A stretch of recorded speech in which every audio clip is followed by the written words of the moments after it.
Good morning. আশা করি সবাই ভালো আছো। আজকে আমরা অবকলনের দ্বিতীয় দিন। আগের দিন অবকলন সম্বন্ধে তোমরা জেনে গেছো এবং তার সঙ্গে এমসিকিউ পার্টটাও করে নিয়েছো। আর আজকে আমরা অতি সংক্ষিপ্ত অঙ্কগুলো করব।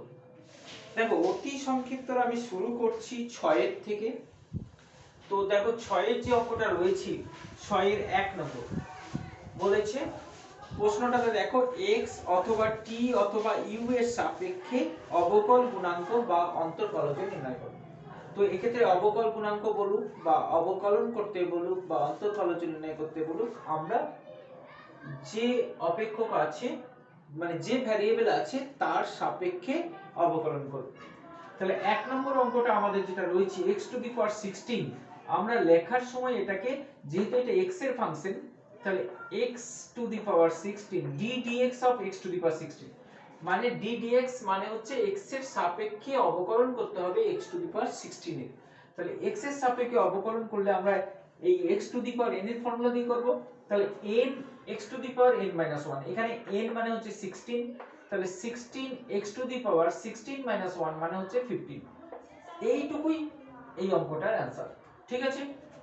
প্রশ্ন নাম্বার 2, আমরা বলেছি অঙ্কটার এখানে দেখো ভ্যারিয়েবল আছে u, তাহলে আমাদের u এর সাপেক্ষে একে ডেরিভেটিভ করতে হবে। তাহলে d du of 3u to the power 7। তো এটা ভ্যারিয়েবল, এটা কনস্ট্যান্ট। তো ভ্যারিয়েবলের সঙ্গে যদি কনস্ট্যান্ট থাকে তাহলে কনস্ট্যান্টটা যা আছে তাই থেকে যাবে, কোনো পরিবর্তন হবে না। আর u টু দি পাওয়ার 7 এর ডেরিভেটিভ, তাহলে এটাকে আমরা এই ফর্মুলা দিয়েই করব। x to the power n এর ফর্মুলা দিয়ে আমরা পাচ্ছি 7 u টু দি পাওয়ার 7 - 1 মানে 6, তার মানে পাচ্ছি 21 u টু দি পাওয়ার 6। এটাই आंसर। 3 নম্বরটাতে দেখো, 3 নম্বরে যে অঙ্কটা রয়েছে সেটা হচ্ছে t এর ফাংশন আছে। তাহলে অঙ্কটাকে লেখার সময় আমরা d dt দিয়ে লিখব। তাহলে d dt of 1/t³ - 2 √t, এটা অঙ্ক।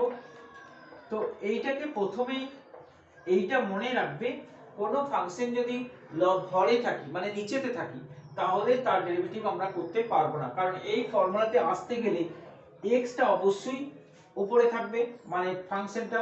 তাহলে এখানে লিখবো আমরা t two the power -3 -2 into, অথবা এটাকে আমরা পৃথকও করতে পারি, সেপারেট করতে পারি। তাহলে আর একটা কি -d dt অফ, কারণ আমরা বলেছি যোগ আর বিয়োগ সাপেক্ষে আমরা ডেরিভেটিভকে আলাদা আলাদা করতে পারি। আর তার সঙ্গে সেটা করতে গিয়ে আমরা যেটা করব সেটা হচ্ছে, যদি ধ্রুবক ওর সঙ্গে থাকে তাহলে এই ধ্রুবকটাকেও আমরা আলাদাভাবে লিখব।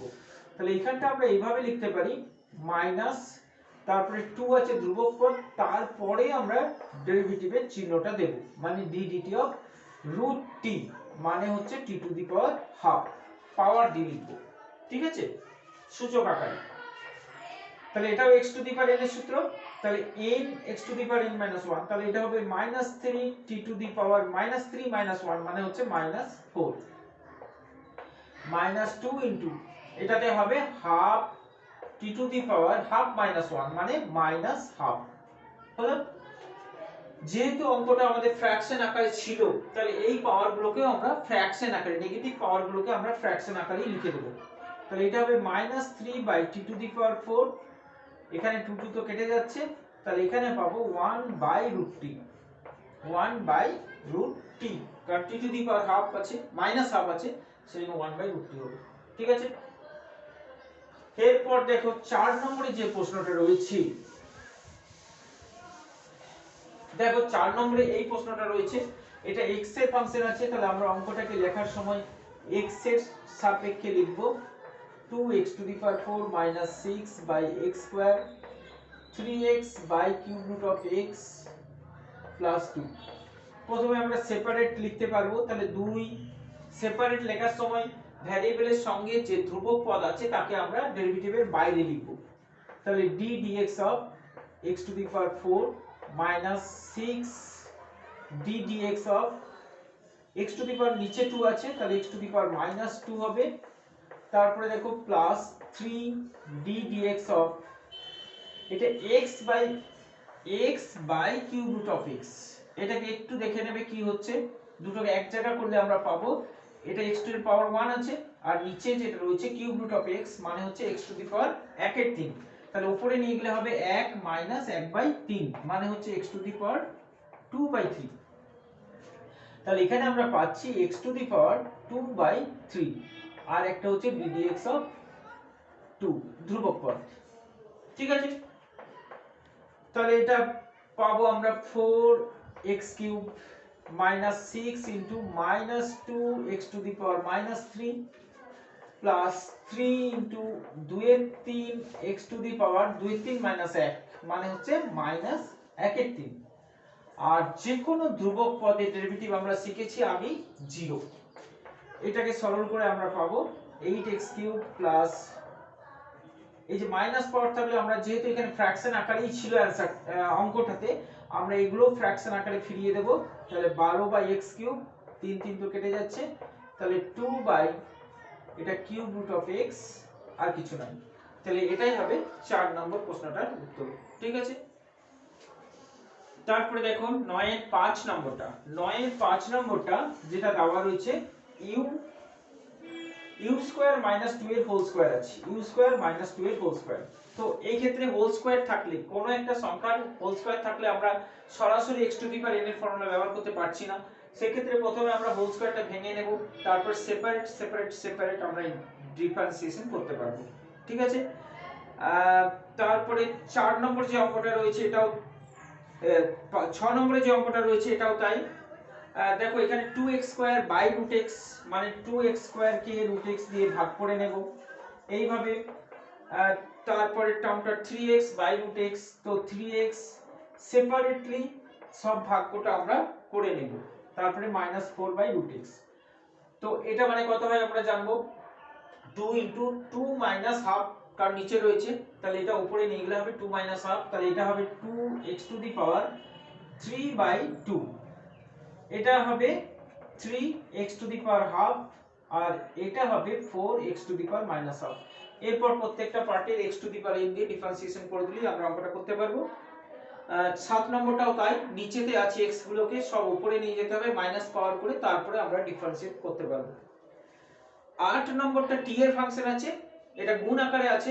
দেখো আমরা একটা গুণের সূত্রও শিখেছি, গুণের সূত্র দিয়েও করতে পারো, কিন্তু আমাদের এখন আপাতত সুবিধা হবে গুণটা করে নেওয়ার পর এইভাবে আলাদা করে নিয়ে অবকলন করাই সুবিধা হবে, সেটাই করব। ঠিক আছে, তারপরটা দেখো এইটা 6 এর 9 নম্বরটা মানে শেষ অঙ্কটা ভাগ আছে।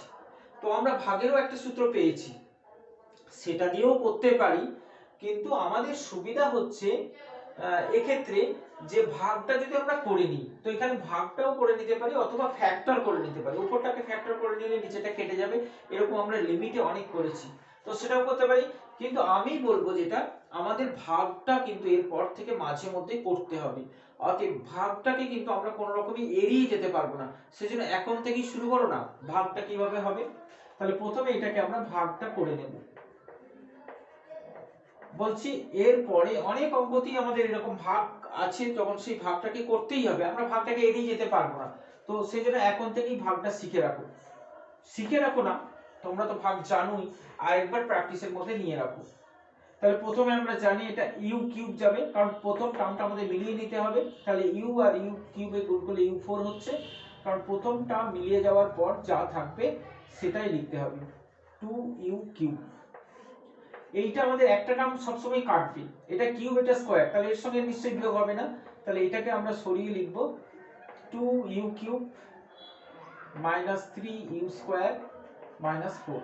এবার যাবে আমাদের 2u, এখানে u আছে তাহলে u স্কয়ার যাবে, তাহলে 2u³ মাইনাস 4u², এটা আবার কেটে যাবে, তাহলে এখানে পাচ্ছি আমরা u² মাইনাস 4। এবার আমাদের যাবে প্লাস u, তাহলে u গেলে আমাদের হচ্ছে u² মাইনাস 2u, এইটা কাটছে এই দুটো হবে, তাহলে 2u মাইনাস 4 থাকছে। এবার যাবে আমাদের প্লাস 2, তাহলে থাকছে আমাদের 2u মাইনাস 4, তাহলে মিলে যাচ্ছে, তার মানে এটা আমাদের এখানে পেয়ে যাচ্ছি। তাহলে এটার আমাদের du টা লিখে নেবে, কারণ u এর সাপেক্ষে অবকলন করতে হবে, এর পরের লাইনে আমরা লিখতে পারবো যেটা, সেটা হচ্ছে রেজাল্ট লিখবো u cube plus 2u square plus u plus 2। ঠিক আছে, এবার আমরা এটাকে সেপারেট সেপারেট সেপারেট করে লিখতে পারি, অথবা সরাসরি আমরা একটা একটা একটা একটা করে অবকলন করেও অবকলনটা বসিয়ে দিতে পারি। তাহলে ইউ কিউবের অবকলন হচ্ছে 3u square plus 2 into u স্কয়ারের অবকলন, তাহলে 2টা তো যা আছে থেকে যাবে কারণ চলের সঙ্গে এটা গুণ আছে, তাহলে 2 ইনটু 2u, তাহলে এটা হবে আমাদের 4u। এটা দেখো শুধু ইউ আছে, মানে ইউ এর অবকলন ইউ এর সাপেক্ষে হচ্ছে 1, আর এটা সিঙ্গেল একটা ধ্রুবক পদ আছে, বলেছি শুধু যদি ফাঁকা চলের সঙ্গে যদি না থাকে, সিঙ্গেল ধ্রুবক থাকলে তার ডেরিভেটিভ হয় 0, তাহলে এটাই আমাদের आंसर হবে। ঠিক আছে, তারপরে দেখো 7 নম্বরে, তো 7 নম্বরের একের যে অঙ্কটা রয়েছে, এটা 7 নম্বরের একের যে অঙ্কটা রয়েছে এটা x এর অপেক্ষক আছে, তো আমরা এটাকে x এর সাপেক্ষে অবকলন করব। তাহলে d dx of 3 sin x minus 4 root x আছে,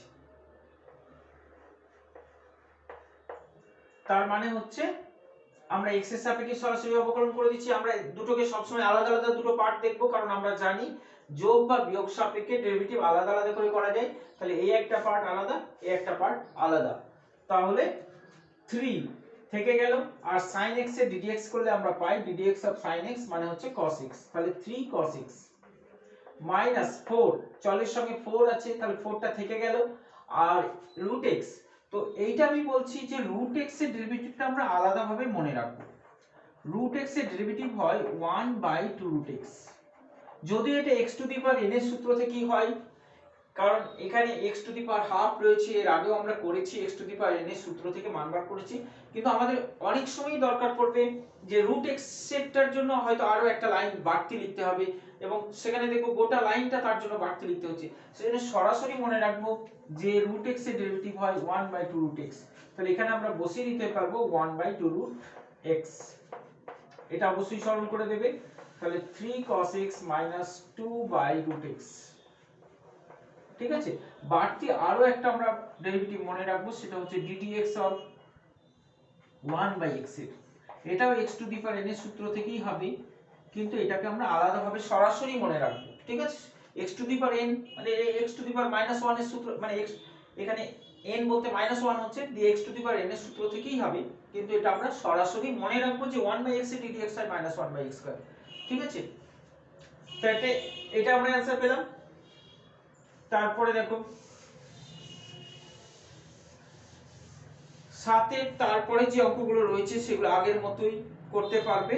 আমি চলে গেলাম 7 এর 5 নম্বরটাতে, এখানে দেখো থিটার জায়গাতে θ/2 দিয়েছে, আর থিটার রেসপেক্টে এটা ডেরিভেটিভ করতে হবে, তার মানে আমরা থিটা এর সাপেক্ষে অবকলন করে পাই, হয় প্রথমেই আমাদের d dθটা বসিয়ে দিতে হবে, অথবা অঙ্কটা লেখার পর লিখলে পরে এটা আমাদের লিখতে হবে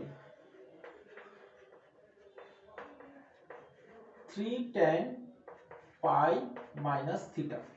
ঠিক আছে, তো d dθ অফ, দেখো এখানটাতে 4 cos square theta by 2, একটা সূত্র বারবার দরকার পড়ে, বারবার আমি এই কথাটা বলি যে cos square theta by 2 মানে হচ্ছে 1 plus cos theta, আর একটা 2 cos square, আর একটা হচ্ছে 2 sin square theta by 2, এটা মানে হচ্ছে 1 minus cos theta।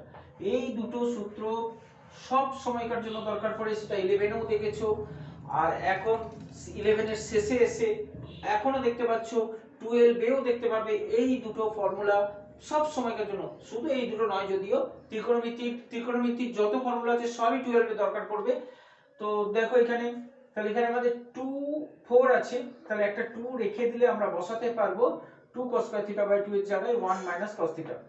বলেছি ফর্মুলাগুলো পাশে লিখে দেবে, তাহলে সেটা তোমার নিজের জন্যও ভালো, এক্সামিনারেরও সুবিধা, তুমি যে বুঝে করেছো তাকে বুঝিয়েও দেওয়া হয়। তারপরে দেখো এটা কত হবে, tan pi minus theta, পাই মাইনাস মানে হচ্ছে সেকেন্ড কোয়াড্রেন্টে পড়ছে, তাহলে এটা মাইনাস হয়ে গেল, তাহলে মাইনাসটাকে প্লাস করে দিলাম, আর এটা পাই আছে, তার মানে 2 pi/2, মানে ট্যানটা ট্যানই থাকছে, আমরা ডেরিভেটিভ করে পাবো। এবার ডেরিভেটিভ করে দিচ্ছি, বেশ আরেক লাইন লিখি, গুণটা করে নিচ্ছি। তাহলে গুণ করলে পাচ্ছি 2 plus 2 cos theta plus 3 tan theta. এরপর আমরা ডেরিভেটিভ করব। তাহলে ডেরিভেটিভ করার সময় এখানে তিনটে পার্টকে কিন্তু আমরা আলাদা করে দেখব। এখানে এই একটা পার্ট, এই একটা পার্ট, এই একটা পার্ট, মানে তিনটে টার্ম আছে। যতগুলো টার্ম আছে তো আবার ডেরিভেটিভ হবে। তাহলে প্রথমে 2 আছে, 2 এর ধ্রুবক সংখ্যা ডেরিভেটিভ সবসময় 0 হবে, যার সাপেক্ষেই হোক না কেন। তারপরে 2 আছে cos থিটা, cos থিটা হচ্ছে মাইনাস sin থিটা, তাহলে আমরা লিখব -2 sin থিটা। তারপরে 3 tan থিটা আছে, tan থিটা আমরা জানি sec স্কয়ার থিটা, থিটা যেহেতু কনস্ট্যান্ট চলের সঙ্গে আছে তাহলে 3 3 থেকে যাবে, আর tan থিটাটা হবে sec স্কয়ার থিটা। হলো, এটাই এর অবকলন। তারপরে দেখো 7 এর 6 নম্বর আগেই হয়ে গেছে, এমসিকিউ 14 নম্বরে ছিল। 7 এর 7 নম্বরটা তো এটাও আমাদের ত্রিকোণমিতির একটা সূত্র থেকে হয়ে যাবে। এই সূত্রটা মনে রাখবে যে 1 প্লাস sin থিটা সূত্র আমরা ত্রিকোণমিতিতে পেয়েছিলাম। 1 প্লাস sin থিটা মানে হচ্ছে cos theta plus sin theta whole square. তো এই ফর্মুলাটা আমরা যদি বসিয়ে দিই, আমি এখন বলছি 7 এর 7 নম্বরে এই 1 প্লাস sin 2 থিটা আছে ওখানে, ওখানে যদি এটা বসিয়ে দিই তাহলে দেখো উপর নিচে কেটে যাচ্ছে, দিয়ে আমরা অঙ্ক যেটা দেওয়া আছে তার মান পাচ্ছি 1। তো 1 মানে একটা ধ্রুবক সংখ্যা, তার ডেরিভেটিভ করলে আমরা পাবো 0 উত্তর। ঠিক আছে, 8 নম্বর অঙ্কটা দেখো, cos theta minus cos 2 theta by 1 minus cos theta. এই অঙ্কটা আমরা কিভাবে ডেরিভেটিভ করব? প্রথমত ভাগ আকারে আছে, প্রথমে আমি সরল করব। তো সরল করতে গিয়ে দেখো আমরা এটা লক্ষ্য করব যে এখানে থিটা আছে, এখানে থিটা আছে, কিন্তু এই জায়গাটাতে 2 থিটা আছে। তো এখানে তাহলে আমাদের cos 2 থিটার সূত্রটা বসাতে হবে। আমরা জানি cos 2 থিটার কিন্তু 4টে সূত্র আছে। তো সেই 4টে সূত্রের মধ্যে কোন সূত্রটাকে এখানে লিখব সেটা কিন্তু আমাদের একটু ভাবতে হবে। তো কি ভাববো আমরা, কিভাবে ভাববো? দেখো আমাদের ভাবনাটা এরকম হবে যে অঙ্কটার মধ্যে কোন সূত্রটা বসালে আমরা সহজে এটাকে সলভ করতে পারবো। দেখো এখানে এইভাবে যদি আমরা ভাবি, এটা cos আছে, এটা cos আছে, তাহলে cos 2 থিটাকে আমরা cos থিটা দিয়েই যদি বসাই তাহলেই আমাদের বেশি সুবিধা পাওয়ার কথা। হতে পারে এর অন্য কিছু হতে পারে, কিন্তু আমাদের সবসময় এই চিন্তাটাই আসবে যে যেহেতু অন্যগুলো cos রয়েছে তাহলে ওটাকে আমরা cos দিয়েই বসিয়ে দেখি না আগে, যদি পাল্টাতে হয় পরে পাল্টে নেব। তাহলে আমরা এটা এরকম লিখবো, এটা cos থিটা, আর cos 2 থিটার 4টে সূত্রের মধ্যে প্রধান বা মেন যেটা, সেটা মানে যেটা থেকে অন্যগুলো এসেছে সেটা হচ্ছে cos 2 থিটা সমান হচ্ছে cos square theta minus sin square theta. এইটা থেকেই বাকিগুলো সব লেখা হয়। তো cos 2 theta cos theta minus sin square theta. তাহলে এখানে আমরা যেহেতু শুধু cos দিয়ে লিখবো, তাহলে sinটাকে আমরা উঠিয়ে sin এর জায়গায় 1 মাইনাস cos স্কয়ার করে নেব, আর 1 মাইনাস cos স্কয়ার লিখলেই এটা হয়ে যাবে 2 cos square theta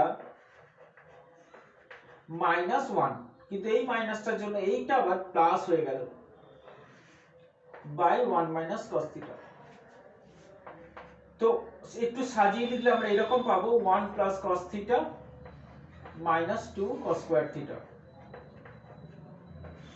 by 1 minus cos theta. দেখো এটা কিন্তু আমরা ডেরিভেটিভের কোনো প্রশ্নই নেই এখানে, কিন্তু সবটাই যেটা করছি সেটা হচ্ছে সরল করছি ত্রিকোণমিতিক অঙ্ক। তো এটাকে আমরা ফ্যাক্টর করব। তাহলে ফ্যাক্টর করলে পাচ্ছি দেখো 2 cos theta minus cos theta minus 2 cos square theta. 2 একে 2 ভেঙে গেল, মিডল টার্ম ফ্যাক্টর, অন্য কিছু করিনি, মিডল টার্ম ফ্যাক্টর 2 একে 2। তাহলে 1 প্লাস 2 cos থিটা, এটা 1 কমন গেছে, আর এখান থেকে আমরা যদি cos থিটাটা কমন নিই তাহলে পাচ্ছি 1 প্লাস 2 cos থিটা, মিলে গেছে, নিচে আছে 1 মাইনাস cos থিটা। তাহলে পাচ্ছি 1 প্লাস 2 cos থিটা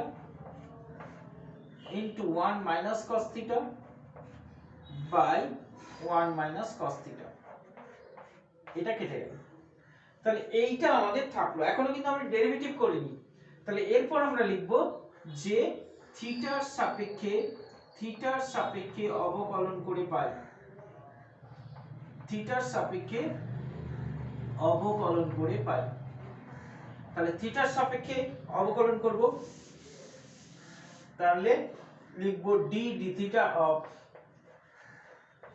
পড়ে আছে আমাদের 1 প্লাস 2 cos থিটা।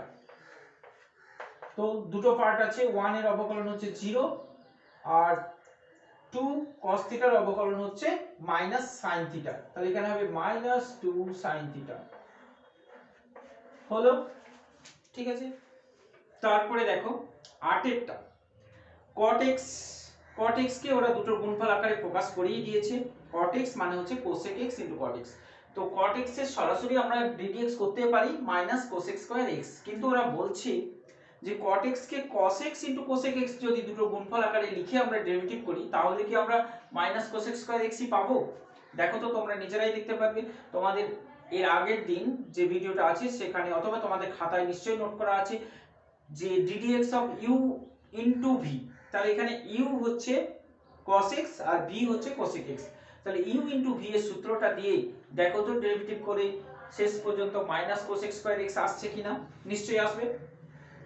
পরেরটাও তাই, tan x কে ভাগের সূত্র মানে sin বাই cos হিসেবে লিখে tan x এর ডেরিভেটিভ কিন্তু হচ্ছে sec স্কয়ার x। নিশ্চয়ই ভাগফল আকারে লিখলেও ভাগের সূত্র দিয়ে ডেরিভেটিভ করার পরও অ্যানসারটা কিন্তু sec স্কয়ার x ই আসবে। সেটাও তোমরা নিজেরা চেষ্টা করে দেখো, নিশ্চয়ই পাবে। তারপরে দেখো 10 এর a, y সমান একটা দেওয়া আছে, বলেছে dy dx সমান যদি 0 হয় তাহলে x এর মান কত। তাহলে আমরা উভয় পক্ষকে এরকম লিখব, উভয় পক্ষকে x এর সাপেক্ষে অবকলন করে পাই। তাহলে x এর সাপেক্ষে যদি অবকলন করি তাহলে আমরা পাবো এদিকেও ddx হবে। তাহলে ddx অফ y মানে হচ্ছে dy dx বলা হয় এটাকে, ddx অফ y মানে হচ্ছে dy dx, আর এদিকেও আমাদের ddx অফ, গোটা অঙ্কটা লিখে দিচ্ছি, এটা ddx। তো এখানে আমরা চারটে টার্ম আছে, যখন তখন ddx টা নিশ্চয়ই চারটে ভাগে ভাগ হয়ে যাবে। তাহলে এটার একবার ddx হবে, এটার একবার ddx হবে, এটার একবার ddx হবে, এটার একবার ddx হবে। আলাদা আলাদা করে লিখছি না, একবারে বসিয়ে দিচ্ছি। তাহলে 2 * 3x², এটা 2 * x to the power n এর সূত্র, তাহলে 6x² প্লাস এটাও হবে 6x, আর এটা হবে -36 * x এর ডেরিভেটিভ হচ্ছে 1, ddx অফ x মানে 1। তারপর এটা ধ্রুবক পদ 7 এর ডেরিভেটিভ আমরা জানি 0। ঠিক আছে, বলেছে যে dy dx সমান 0, তার মানে dy dx তো এটাই তো dy dx এর মান। তার মানে 6x² + 6x - 36 এটা হচ্ছে 0। তো এখান থেকে নিশ্চয়ই আমরা x এর মানটা বার করতে পারবো। তাহলে x² + x - 6 = 0। তো এখান থেকে আমরা x এর মান নিশ্চয়ই বার করতে পারবো। দেখতেই পাচ্ছি দুটো মান বেরোবে, একটা 2 একটা 3, দুটোই হবে উত্তর। ঠিক আছে, তারপরে দেখো 10 এর b তে যে অঙ্ক রয়েছে, 10 এর b তে বলেছে কোন বিন্দুতে দুটি স্থির বিন্দু সমূহ নির্ণয় করো। তো এটা মনে রাখবে, স্থির বিন্দু বলতে dy dx সমান 0। তাহলে dy dx সমান 0 বলে x কত এইটাই আমাদের বের করতে বলেছে 10 এর b তে, অন্য কিছু না। তাহলে এটা মনে রাখবে যে স্থির বিন্দু সমূহে dy dx এর মান 0 হয়। ঠিক আছে, তারপরে দেখো 11। তো 11 তে যে অঙ্কটা দিয়েছে বলেছে fx দেওয়া আছে। তো fx দিয়েছে, বলেছে দুই বিন্দুতে যদি অবকলনের মান মানে f' এর মান 0 হয় তাহলে p এর মান কত হবে। তাহলে আমরা প্রথমে উভয় পক্ষকে x এর সাপেক্ষে অবকলন করে নেব। তাহলে x এর সাপেক্ষে অবকলন করে পাই, দেখো ddx অফ fx সমান হচ্ছে ddx অফ গোটা পক্ষটা x³ - 2px² - 4x + 5। ঠিক আছে, তো ddx অফ fx এটাকে আমরা একটা সিম্বল ব্যবহার করি, সেটা হচ্ছে f'(x), এটার মানেই হচ্ছে fx এর অবকলন। ঠিক আছে, এদিকে দেখো চারটে টার্ম আছে, প্রত্যেকটা টার্মে আলাদা আলাদা করে আমরা ডেরিভেটিভ করব। তাহলে এদিকে হচ্ছে 3x² মাইনাস, এখানে দেখো 2p, এটা p টাকেও কিন্তু এখানে আমরা ধ্রুবক হিসেবে ধরব, যেহেতু আমরা x এর সাপেক্ষে অবকলন করছি। তাহলে এখানে x হচ্ছে ভ্যারিয়েবল। ঠিক আছে, তাহলে 2p টা ধ্রুবক হিসেবে যা আছে তাই থেকে যাবে, আর x² এর অবকলন হচ্ছে 2x মাইনাস 4x এর অবকলন হচ্ছে -4, কারণ x এর অবকলন 1, আর 5 এর জন্য 0 পাবো, লেখা দরকার নেই।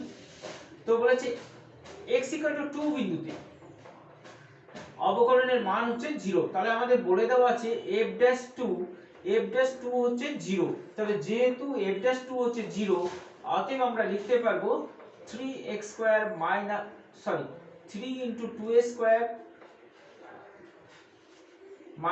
- 2, এটা 4 হয়ে যাচ্ছে, 4p * 2 মানে x এর জায়গায় 2 বসিয়ে দিচ্ছি, -4 সমান হচ্ছে 0। ঠিক আছে, f'2 এর মান 0 বলেছে, তাহলে x এর জায়গায় আমরা 2 বসিয়ে দিলে এটা পাচ্ছি। তাহলে এটা থেকে আমাদের পি এর মানটা বার করতে হবে। তাহলে 4 3 12 মাইনাস 8 পি মাইনাস 4 সমান হচ্ছে 0। তাহলে 8 পি সমান হচ্ছে 8, তাহলে পি সমান হচ্ছে 1। তাহলে এটাই আমাদের आंसर হবে। ঠিক আছে, তারপরে দেখো 12 এস দেওয়া আছে ডিএস ডিটি, 12 নম্বরে দেওয়া আছে DS DT T equal to 2। তো এটার মানে হচ্ছে টি ইকুয়াল টু 1। তো এটার মানে হচ্ছে টি এর সাপেক্ষে অবকলন করে টি ইকুয়াল টু 1 বিন্দুতে, মানে টি ইকুয়াল টু 1 বিন্দুতে ডিএস ডিটি এর মান কত। তাহলে এই সিম্বলটাকে আমরা এইভাবে ব্যবহার করব, এটা সমান বের করতে হবে। তাহলে এটা মনে থাকে যেন এর মানে হচ্ছে অবকলন করার পর টি এর জায়গাতে 1 বসাতে হবে। ঠিক আছে, 13টাও তাই। f ড্যাশ x বার করতে হবে, f ড্যাশ x বার করার পর f ড্যাশ x মানে হচ্ছে অবকলন করতে হবে উভয় পক্ষকে x এর সাপেক্ষে, তারপরে x এর জায়গায় -2 বসাতে হবে। 14টা dy dx বের করে নিয়ে 14টাতে আমরা প্রথমে অবকলন করে dy dx টা বের করে নেব। dy dx কত হচ্ছে পেয়ে যাওয়ার পর যেটা প্রমাণ করতে দিয়েছে x dy dx -5y, এখানে দুটো মানই আমাদের কিন্তু বসাতে হবে, dy dx এর মান আর y এর মান, দুটো মান বসিয়ে আমরা 0 প্রমাণ করতে পারবো। ঠিক আছে, তারপরে দেখো 15 এর 1 নম্বর fx সমান দেওয়া আছে x mod x। এই যদি মড দেওয়া থাকে তাহলে সরাসরি আমরা অবকলন করব না, মড দেওয়া থাকলে প্রথমে মডের মানটাকে আমরা দুটো ভাগে ভাগ করে নেব, একটা x আর একটা -x, এমনকি কোনটা কখন হয় সেটাও লিখতে হয়, x greater than equal to 0 আর একটা হচ্ছে x less than 0। ঠিক আছে, তাহলে fx এরও আমরা দুটো মান পাবো, একটা হচ্ছে x স্কয়ার যখন x হচ্ছে greater than equal to 0 আর এটা সমান হবে -x স্কয়ার যখন x less than 0। তাহলে অবকলনও আমরা দুবার করব, একবার x এর সাপেক্ষে অবকলন করে f just x এর মান আমরা পাবো 2x যখন x greater than equal to 0 আর এটা সমান পাবো -2x যখন x হচ্ছে less than 0। অতএব f just x কে আমরা লিখতে পারবো, দেখো একটা 2 একটা -2 আর x আছে, তাহলে আমরা তো এটা ভাবতে পারি এটা সমান হচ্ছে 2 mod x, কারণ x এর মান যদি greater than 0 হয় তাহলে এখানে x ই থেকে যাবে আর less than 0 হলে -x আসবে, তাহলে এই অপেক্ষকটা আমরা পেয়ে যাব। তাহলে এটা আমাদের প্রমাণ করতে বলেছি। ঠিক আছে, তারপরে দেখো 15 2 নম্বরটা, তো এখানে আমাদের একসাথে দুটো মড দেওয়া আছে, তো একসঙ্গে যদি দুটো মডের যোগফল বা বিয়োগফল থাকে তাহলে আমাদের কি করতে হবে সেটা আমরা অসমীকরণ চ্যাপ্টারে শিখেছিলাম, মডটাকে কিভাবে তুলতে হবে। তো এই ক্ষেত্রে আমাদের x এর মান আমরা যদি সমাধান করে নিই, দুটো আলাদা আলাদা ফ্যাক্টর নিয়ে সমাধান করি, তাহলে দুটো মান আমরা পাচ্ছি 2 আর 4, মানে x এর মানটা নির্ভর করছে 2 এর থেকে বড় না 2 এর থেকে ছোট তার উপর নির্ভর করছে, আর দ্বিতীয়টা নির্ভর করছে 4 এর থেকে বড় না 4 এর থেকে ছোট তার উপরে। সেজন্য টোটালি আমাদের দুটো মিলিয়ে দেখতে হলে দেখতে হবে যে ছোট মানের থেকে ছোটর জন্য দেখতে হবে, বড় মানের জন্য বড়ের থেকে দেখতে হবে, আর ছোট থেকে বড়র মাঝখানেও আরেকবার দেখতে হবে। তাহলে তিনটে আমাদের ফাংশনটা ভাগ করতে হবে। তাহলে fx কে আমরা তিনটে ভাগে ভাগ করে পাবো, x এর মান যদি 2 এর মানে ছোট মানের থেকে ছোট হয় তাহলে কি হবে, দেখো আমরা এটা এইভাবেও ভাবতে পারি, x এর জায়গায় যদি 2 এর থেকে ছোট কোনো মান বসাই তাহলে এটা কি হবে, ছোট থেকে মান 2 এর থেকে ছোট একটা মান যেমন ধরো 1, তাহলে এটা কি হচ্ছে 1 2 নেগেটিভ হয়ে যাচ্ছে। আবার এখানে দেখো 1 4 এটাও নেগেটিভ হচ্ছে, তখন আমাদের যেহেতু এটা মড আছে তাহলে আরেকটা মাইনাস দিয়ে মাইনাসের সঙ্গে গুণ করে রেখে এটাকে পজিটিভ করে দেওয়া হয়, তাহলে প্লাস এটাও মাইনাস x প্লাস 4, এটা হলো যখন x হচ্ছে লেস দেন 2। আবার যদি আমাদের এর মানটা 2 থেকে 4 এর মধ্যে হয়, যদি আমাদের এর মানটা 2 থেকে 4 এর মধ্যে হয় তাহলে কি হবে, 2 থেকে 4 এর মধ্যে একটা মান বসিয়ে দেখো, এখানে যদি আমরা 2 থেকে 4 এর মধ্যে একটা মান বলতে 3 বসাই তাহলে এটা কি হচ্ছে পজিটিভ, তার মানে পজিটিভ হয়ে গেলে জানবে যা আছে তাই থাকবে, কোনো পরিবর্তন হবে না। এখানে 3 বসালে নেগেটিভ, তাহলে আরেকটা মাইনাস গুণ করে দাও, হলো যখন এটা। আরেকবার হচ্ছে 4 এর থেকে বড় যদি হয়, 4 এর থেকে বড় 5 বসালে এটা পজিটিভ, 5 বসালে এটাও পজিটিভ, তাহলে দুটো মানই যা আছে তাই থাকবে। ঠিক আছে, যখন x হচ্ছে 4 থেকে বড়। তাহলে fx এর মানগুলোকে আমরা যেটা পেলাম সেটা হচ্ছে -2x + 6 যখন x less than 2, এটা সমান x তো কেটেই গেল, দেখো এখানে 2 পাচ্ছি যখন x এর মান হচ্ছে 2 থেকে 4 এর মধ্যে, ঠিক আছে। আর এখানে পাচ্ছি 2x - 6 যখন x এর মান হচ্ছে গ্রেটার দেন 4, 4 থেকে বড়, ঠিক আছে। তো এবার আমাদের কাজ হচ্ছে কি, প্রশ্নটা আরেকবার দেখে নেবে।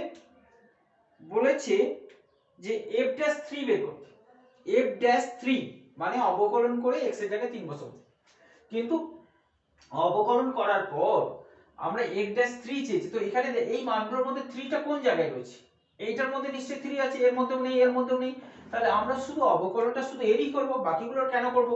যেহেতু 3টা এর মধ্যে পড়ছে তাহলে আমরা অবকলন না এটাকে করব না এটাকে করব, আমরা শুধুমাত্র অবকলন করব fx = 2 টাকে। তাহলে fx = 2 হলে আমরা জানি f'(x) হবে 0, আর যেহেতু 3টা এর মধ্যেই আছে অতএব f'3 এর মান আমাদের হবে 0, তাহলে এখানে 0টাই কিন্তু आंसर হবে। হ্যাঁ, এই প্রসঙ্গে বলে রাখি, তখন প্রশ্নটা চাইলো যে f'1 এর মান কত, তাহলে নিশ্চয়ই তখন আমরা এটা থেকে অবকলন করব না, তখন f'1 চাইলে আমরা এইটাকে অবকলন করে দেব, কারণ 1টা কিন্তু এর মধ্যে আছে। তাহলে তখন আমরা এই লাইনটাকে অবকলন করে x এর জায়গায় 1 বসিয়ে f'1টা বার করব। যদি বলে যে f'6 কত, f'7 কত, f'8 কত, তখন আমরা এই লাইনটাকে অবকলন করে এখানে x এর মানটা বসিয়ে আমরা f'6, 7, 8 এগুলো বের করতে পারবো। বুঝে গেছো নিশ্চয়ই? তারপরে দেখো 15 নম্বর, fx = দেওয়া আছে এটা, তাহলে আমরা এটা লিখতে পারবো fx = x mod x plus mod x এর হোল স্কয়ার, ঠিক আছে। তার মানে x mod x plus mod কেবলমাত্র পজিটিভ সংখ্যাকেই প্রকাশ করে, আবার x স্কয়ারও পজিটিভ সংখ্যা, তার মানে mod x এর হোল স্কয়ার মানেই হচ্ছে x স্কয়ার, ঠিক আছে। তাহলে এখানে আমরা x স্কয়ার বসিয়ে দিলাম, তাহলে এটা পেলাম আমরা। এখন আমরা যদি x এর সাপেক্ষে অবকলন করি, x এর সাপেক্ষে অবকলন করলে f'(x) পাবো x mod x, দেখো 15 এর 1 নম্বরেই আমরা করেছি, এটা আমরা শিখে গেছি যে এটা 2 mod x হয়, বা আরেকবার ভেঙে দেখিয়ে দেবে, আর x স্কয়ারের অবকলন হচ্ছে 2x, ঠিক আছে। তাহলে এটাই f'(x) হবে, হলো। এবার যদি কোনো মান চাই, যদি x less than 0 হয়, যদি x less than 0 হয় তাহলে এটা 2x, এটা -2x, x যদি less than 0 হয়, যদি চায় মানটা, তাহলে এটা 0 হবে, আর x যদি greater than 0 হয় তাহলে এটাও পজিটিভ মানে 4x হবে, ঠিক আছে। তাহলে এটাই आंसर।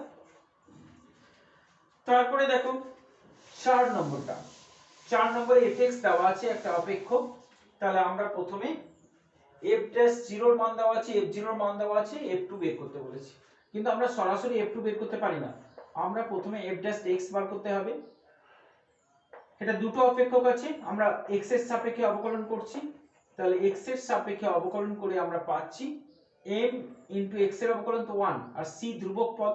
এখানে এইটা কিন্তু তোমাদের বারবার বলছি চিনে রাখতে হবে, চলরাশি কোনটা কিভাবে বুঝবো, যেহেতু আমরা x এর সাপেক্ষে অবকলন করছি তাহলে x অবশ্যই এখানে চলরাশি, বাকি যারা আছে তাদেরকে আমরা ধরে নেব ধ্রুবক পদ, তাহলে এখানে m c এগুলো হচ্ছে ধ্রুবক পদ, তাহলে m ধ্রুবক পদ হিসেবে যা আছে থেকে গেল, x এর অবকলন 1 আর c ধ্রুবক পদ একা আছে তার মানে 0, তাহলে f'(m) সমান হচ্ছে f'(x) এর মান হচ্ছে m, তাহলে f'0 কত হবে, f'0 এর মান নিশ্চয়ই m ই থাকবে, কারণ এখানে x বসানোর কোনো জায়গা নেই, আর এখান থেকে আমরা পাবো যে f'0 এর মান, এখানে সরাসরি আমরা বসিয়ে পাবো f'0 এর মান হবে c। এবার দেখো দুটো মান এখানে দেওয়া আছে, f'0 এর মান দেওয়া আছে 1, তাহলে f'0 এর মান দেওয়া আছে 1, অতএব m সমান আমরা পাচ্ছি 1, আর f'0 এর মান দেওয়া আছে 1, তার মানে c সমানও পাচ্ছি 1, অতএব অপেক্ষক মানে fx টার মান আমরা পেলাম, এই fx এর মান পেলাম m মানে 1, c মানে 1। প্রশ্নটাতে দেখো f2 বের করতে বলেছে, তাহলে f2 এর মান হবে 2 প্লাস 1 মানে হচ্ছে 3। ঠিক আছে, তাহলে এখন এই পর্যন্ত রইলো। আমরা পরের অঙ্কগুলো পরের ভিডিওতে দেখে নেব। ঠিক আছে।